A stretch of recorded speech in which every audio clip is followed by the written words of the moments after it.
Michael kijana Wambalwa alikuwa deputy president. Kweli si kweli? Tulikuwa na Mudi Awori alikuwa deputy president. Ni kweli si kweli? Sasa tuko na speaker wa National Assembly. Kweli si kweli? Ile kiti moja imebaki ni ya president ya 2032. Kweli si kweli? Tuko na Weta na tosha atoshi.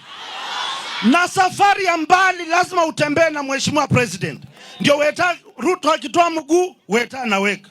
Ruto akitoa mguu, Weta anaweka. Ndio 2032 ikifika, Weta anajua State House inakaa namna gani, anajua Ikulu inakaa namna gani, na tunasonga. Na nataka kuwaomba watu wa mkoa Magharibi, tunahitaji kujiandikisha kama wapiga kura ili tukae kwa meza tuwanie kiti ya urais. Hapa Kakamega mko na kura 1700 peke yake. Kule Bungoma tuko na kura 1600 peke yake. Kule Kiambu wako na 1.3 million. Kule Nakuru wako na 1.2 million.